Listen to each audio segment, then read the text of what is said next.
E aí, galerinha altamente do mal, my name is Daniel. Estamos começando aí mais um Podercast da terceira semana de 2024. Ai, velharada saliente. O que dizer daquele velho que era para ser um mestre da juventude, mas na verdade não passa de um saudosista do erro da juventude dele mesmo? Nessa semana a gente tem entrando no cinema o filme da Mônica Jovem, Reflexos do Medo.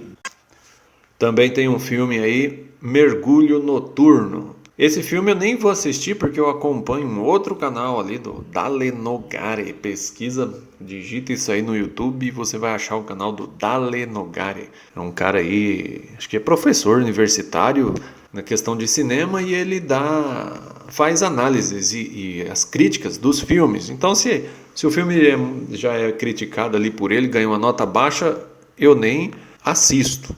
Também não tenho interesse pessoal no filme da Turma da Mônica. Eu, quando criança, aleatoriamente caía de alguma forma um gibizinho da Mônica na minha mão, aí eu lia, mas as historinhas não tinham muita graça não. Não é igual ler um mangá, uma coisa assim mais estilosa, em que há um enredo bem feitinho, não. É mais uns quadrinhos padronizados ali e aí o Brasil, os Estados Unidos, ele segue esse padrão mais ocidental de gibi, né?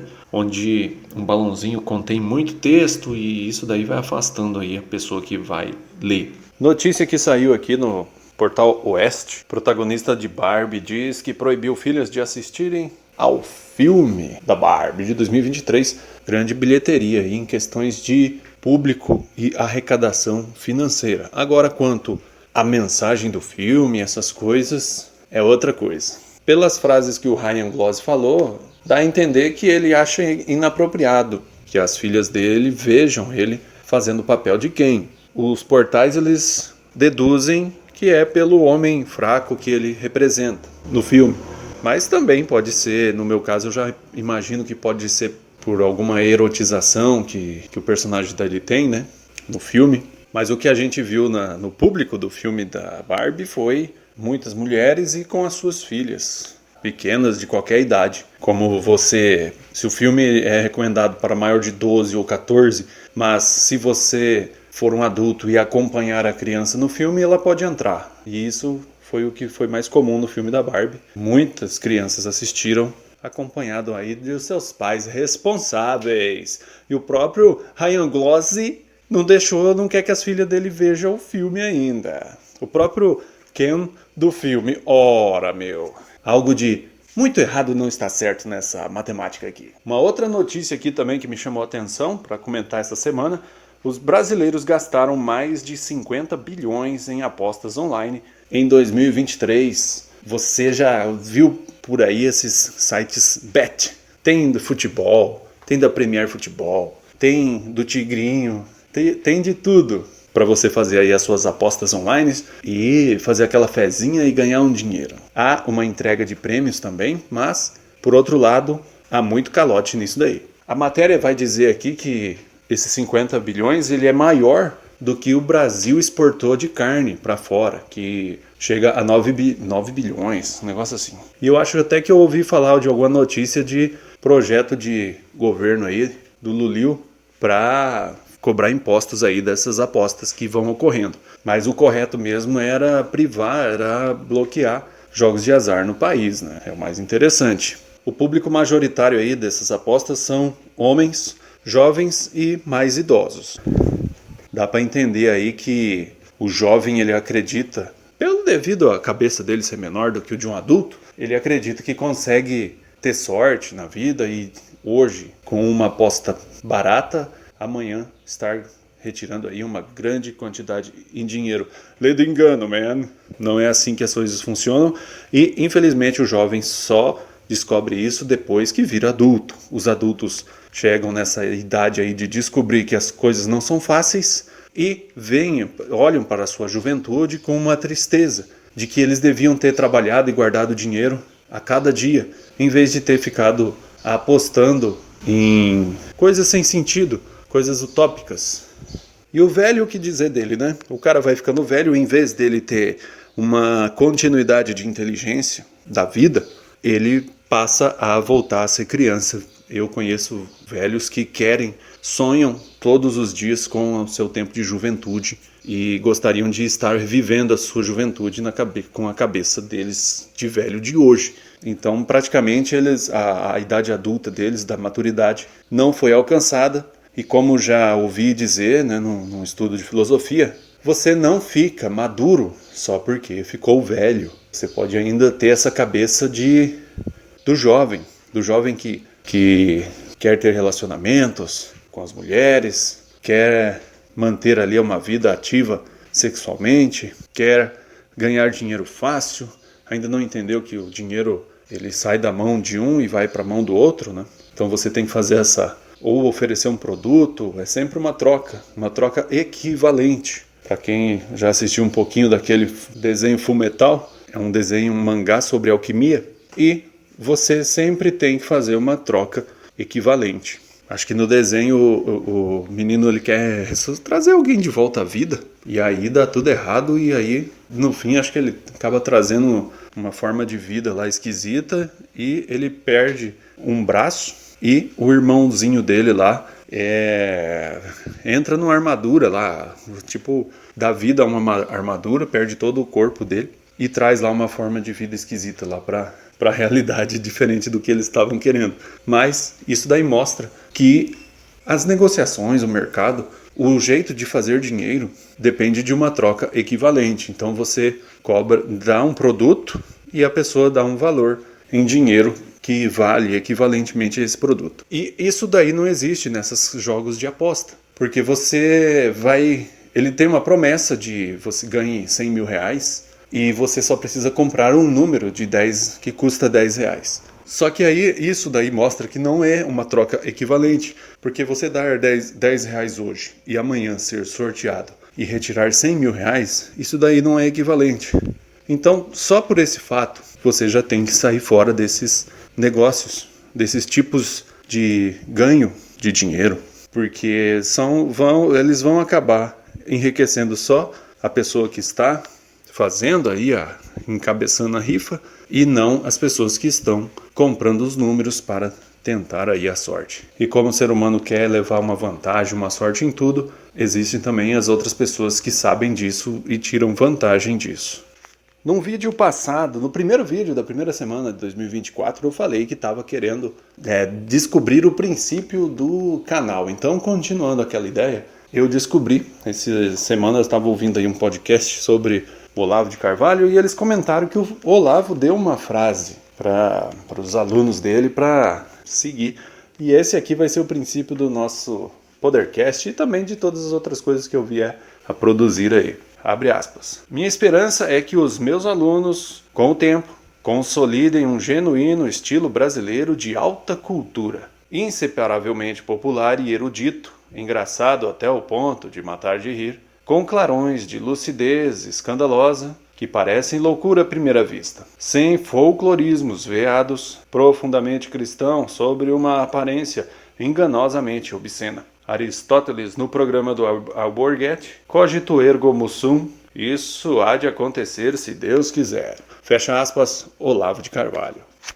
Tá aí então, essa aí é o princípio do canal, das coisas aí que a gente for fazer aí, do Podercast. Essa semana também eu assisti o filme do Beekeeper, e eu vou fazer agora aqui, exatamente agora, aí a minha crítica sobre o filme. Então, vamos lá, Beekeeper, filme de 2024, Rede de Vingança, sem spoilers, para você assistir também. O filme ele se trata ali, ele tá com o Jason Statham, um filme de ação, e o Jason Statham, ele é praticamente um cara, um super agente, e você já tem que ir com essa ideia que o cara, ele é tipo, tá com manha de vida infinita, força infinita, vitalidade infinita.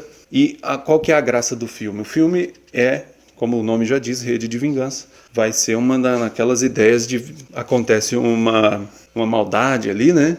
Uma injustiça, e isso aí ativa o nosso personagem, no caso o Beekeeper, o Jason Statham. É bem naquela pegada dos filmes do Rambo, do último Rambo que teve, e esse tipo de filme eu gosto bastante. Então já adianto aqui que eu gostei do filme e recomendo ele. Sobre o roteiro desse filme, acaba sendo bom. Eu até acreditei que o filme seria bom, depois de saber que ele se tratava de um filme de vingança, Porque, exemplo, Hollywood não está conseguindo fazer roteiros amarrados, onde arcos são abertos e fechados durante o filme. Vide aí o filme do Aquaman, que é uma bagunça total. Mas esse filme, ele está bem fechado. Eu apostei na ideia do seguinte: como o filme vai ser uma vingança, então vai ter ali um momento de injustiça no começo, a ativação aí do Jason Statham, e a partir daí vai ser ele ir bater nas pessoas e se vingar. Então, confiando que pelo menos essa linha de raciocínio existiria, eu falei, bom, já dá pra assistir esse filme aí, porque eu acho que não vão conseguir fazer cagada, perder a linha do filme, sendo que ela é tão simples. Só que o roteiro ele consegue ser melhor que isso ainda, foi bom, sim. Esse filme, o apoio dele é praticamente nas cenas de ação. O bom é que ele não é extremamente pura cena de ação, como é o do John Wick. O pessoal elogia bastante o último filme do John Wick, se eu não me engano, John Wick 4. Mas eu não gostei do filme do John Wick devido à excessividade de cena de ação. E você acaba enjoando, cansando dessa cena de ação. Inclusive, você começa a perceber padrão no comportamento ali das pessoas que estão lutando. Mas esse filme do Beekeeper, ele aposta em praticamente reproduzir o primeiro filme do John Wick. Inclusive você pode fazer troca de elementos total. Então, se você gostou do filme do John Wick, do primeiro, você tem que assistir aí esse Beekeeper, porque você vai ter mais desse universo assim no cinema. Tanto que se esse filme Beekeeper evoluir para novos filmes, ele vai acabar pisando nos mesmos locais onde o John Wick pisou e até evoluindo de forma semelhante.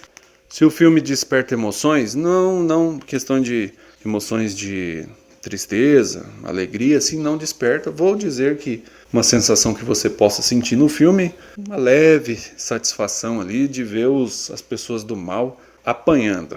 Uma coisa que eu gostei desse filme também foi que o Jason Statham ele defende certos valores que a gente é raro ver em filmes hoje em dia, né? Porque hoje em dia os filmes incentivam o erro e o vício, e não a virtude. Já esse aqui, o Beekeeper, fala algumas coisas, o Jason Statham fala algumas coisas no filme que se as pessoas interiorizarem, elas vão ser pessoas mais valorosas. Isso daí é uma coisa meio assim que parece que foi um erro do filme perante o estado atual, né, de intenção de Hollywood. O filme é bem divertido, ele tá com classificação alta, acho que 16 anos, em alguns lugares, não sei se ele chega a 18 anos, porém ele não tem cenas de violência, assim, tem cenas lá de violência, mas não é um gore.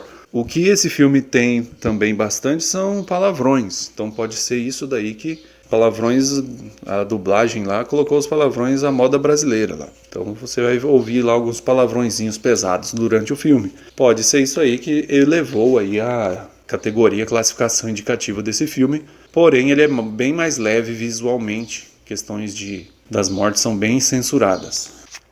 O filme não dá vontade de sair da sala, você fica até o final do filme assistindo atento lá e torcendo pelo Jason Statham, e aí você acaba nem ligando pra ele se ele tá com superpoderes ou o cara não morre, ou o cara não apanha, ninguém consegue triscar no cara, todo mundo apanha do cara, porque você quer realmente que ele se vingue da injustiça que foi feita no começo do filme. Então esse daqui é um filme nota 7, que você pode ir assistir sem medo de errar aí, que você vai divertir nele. Se você assistiu aí o Beekeeper, comenta aí o que você achou do filme pra gente aí nos comentários aí. Uma curiosidade interessante desse filme Beekeeper. Beekeeper é o apicultor, traduzindo, né? A pessoa que cuida de abelhas. E aí este filme, ele acaba se baseando nas abelhas, na colmeia, na abelha rainha, nas operárias, no mel. E o filme, por fazer isso, como eles se basearam em algo real, do mundo real, as abelhas, e o seu comportamento que é igual no mundo inteiro, onde cada pessoa que assistir o filme tem um conhecimento básico sobre abelhas, outras pessoas têm um conhecimento mais profundo, mas isso daí eles acabam sendo mais um tiro no pé de Hollywood, devido ao fato das analogias com a realidade. As pessoas elas entendem as coisas através de analogias e historinhas. Não é à toa o uso das parábolas no passado. E quando você ensina uma pessoa a interpretar a realidade, ela pode aprender a fazer isso sozinha e começar a ter as respostas dela apenas de observar como as coisas são. E mais uma vez aí, Hollywood está trabalhando mais para imbecilização, né, das pessoas do que para a sua vida intelectual tenha algum fruto. E aí uma coisa dessa aí, uma comparação da funcionalidade de uma colmeia com a sociedade, isso daí dá para quem se debruçar a comparar, vai acabar achando sozinho respostas interessantes para perguntas grandes que acontecem. Então eu devo assistir esse filme ou não? Se você já gostou do filme do Rambo, os últimos filmes do Rambo, gostou dos primeiros filmes do John Wick, gostou dos filmes do O Protetor, então esse filme você vai gostar muito. Pode ser que ele esteja... eu não vou dizer... Ele é mais... Talvez ele é um filme um pouquinho mais fora da casinha que o Jason Statham. Ele tá no modo cheat modo, sabe assim? Cheater modo. Ele tá como se você estivesse jogando videogame com todas as manhas ativadas a favor dele. Então ele virou uma barra de aço que tá andando contra os bandidos lá e arrebentando com todo mundo. Mas isso é bom que a gente fica satisfeito com isso, porque a gente quer de fato que esse justiceiro chegue até o fim do seu objetivo, porque a gente quer ver as pessoas do mal se lascarem. Então é isso, essa foi aí a minha crítica do filme Beekeeper. Tô navegando aqui e eu encontro uma notícia aqui, ó. O homem que afirma ser o humano mais velho do mundo morre aos 146 anos. E na foto dele ele tá fumando aqui um cigarrão muito doido aqui. E o interessante é aquele negócio, né? As notícias anti-tabagismo, essas coisas, pregam aí, sem dados, sem nada, que o fator de morte aí dessas pessoas que fumam é o fumo. E agora? Teria que ver qual a idade que esse cara começou, né? Fumar. Geralmente pessoas que fumam assim começaram na adolescência delas e seguem a vida toda fumando. Mas esse não é o caso, não, porque até eu tenho um cachimbo aqui e eu gosto às vezes de dar uma pitada nele. A problemática maior é você... tudo que vem da mídia ali, recomendações da mídia, ali não existe especialistas, né? São repórteres que estão, às vezes, até escrevendo notícias pagas, então não tem uma credibilidade. Você que tem que fazer essa busca para ler um livro sobre o assunto de uma pessoa renomada, você que tem que fazer esse trabalho. Você não pode guiar aí a sua vida pelos textos que chegam até você. Então, é mais difícil um pouco, tá? Do que essas ideias prontas que chegam até você. Geralmente essas ideias prontas que chegam até você são sempre erros e golpes para você cair nela ali e fazer alguma coisa. Tocando um pouquinho mais no assunto aqui do Ken, da Barbie, voltando, se liga nessa frase aqui: a família ou o negócio dela só se perpetua pelas gerações se a família for tradicional. Será se minhas filhas estão preparadas para ver Barbie? É o que o Ken lá, o Gloss lá, tem preocupação e ele não quer colocar elas para ver a Barbie ainda. Ou seja, a gente tem que ver que o pessoal que está conseguindo atravessar as gerações pelas famílias, uma geração, ela muda de cara a cada 30 anos. E o ideal é você conseguir... Pensa aí comigo, como que você faz para um membro da sua família chegar aos 100 anos? Não que ele vai ter idade de 100 anos, mas que você, exemplo, você nasceu, você vai ter uma média de vida no Brasil de 70 anos de idade. Como que você, morrendo aos 70 anos, vai ter um representante da sua família ali atingindo o centenário, ou seja, o seu filho com 30 anos de idade. O seu filho ali com 30 anos de idade, chegando aos 100 anos de existência do nome da sua família ou do seu empreendimento. Quando você tem uma empresa, digamos que você tem uma tabacaria, vende fumo, você como a pessoa que começou o negócio, você vai ter feito o beabá inicial, né? Plantado, colhido, preparado, colocado na venda. Com o passar do tempo você melhora esse processo, você passa a comprar de produtores e só faz a venda. Todo esse processo vai nascendo seus filhos e os filhos dos seus filhos dentro de uma família normal, tradicional. E você vai ensinando essa nova geração, os seus filhos, a trabalhar com esse fumo, com essa venda e tocar o negócio da família. Ou então você, na sua velhice, você morre e os seus parentes, eles continuam vivos e o seu empreendimento também continua funcionando e atravessando gerações. Digamos aí que cada geração muda. A cada 30 anos a gente tem uma mudança visível da tecnologia e das situações. A cada 30 anos também a gente pode fazer uma análise e descobrir, ver coisas que não existiam antes e que passaram a existir. No meu caso de vida, eu vivi na época quando surgiu o primeiro celular. Da minha época ainda era o telefone fixo. E depois veio os celulares. E depois veio os smartphones. Então, a cada 30 anos, a gente observa uma super novidade aparecendo. Mas a pergunta que não quer calar é: como que você faz com que um representante da sua família, da sua empresa, perdure para além da sua vida? E para além de 100 anos. E por aí, assim por diante. 200, 300 anos ter um negócio ali no mundo que vem de uma família, da sua família. Isso só é possível se você formar famílias sólidas. Ou seja, pai e mãe e filhos e avós, sabe? Essa coisa toda certinha. Como as famílias são formadas hoje, elas não duram 100 anos. Elas só duram apenas a vida de cada pessoa individual da família. E é isso aí que o Ryan Gosling aí não quer que as filhas dele entrem nesse fluxo. Esse fluxo é só para o restante do pessoal. A gente que vai lá assistir e gosta dos filmes sem prestar atenção nessas chaves de compreensão. Mais uma headline aqui. Na Coreia do Norte, adolescentes são condenados a trabalho forçado por assistirem a produções sul-coreanas, os famosos doramas. A alegação é que esse tipo de obra vai enfraquecer a sociedade e tal. No caso, as obras ocidentais, elas estão muito mais agressivas nessa questão de enfraquecimento e emburrecimento da população do que os dramas, K-dramas, essas coisas. Ali ainda tem muitos valores sendo passados. Mas realmente, não ficando a favor ali da situação despótica ali do país, porque isso daí não é bom, mas realmente o tipo de conteúdo que você assiste, ele vai influenciar na sua vida, né? E no caso ali,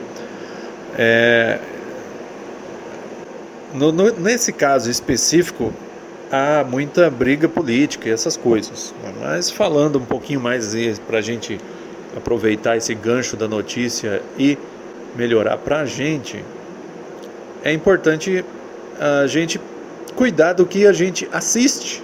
Eu tenho, ultimamente, tenho reduzido os filmes que eu assisto. Eu trabalho num cinema, então eu posso assistir os filmes aí conforme eu quiser. E com essa situação eu assistia vários filmes, todos os filmes que entrava no cinema eu assistia. Mas depois, vendo pela qualidade mesmo dos filmes de Hollywood e pelas pautas ali que eles têm que colocar nos seus filmes, você vê que não tem inteligência no filme, ou seja, você não vai sair mais inteligente depois de assistir um filme.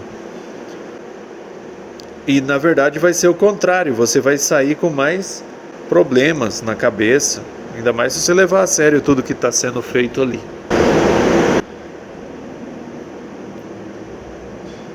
Mas então nós estamos perdidos, não dá para consumir nada? Dá. A sabedoria, ela está nas letras, nas linhas dos livros.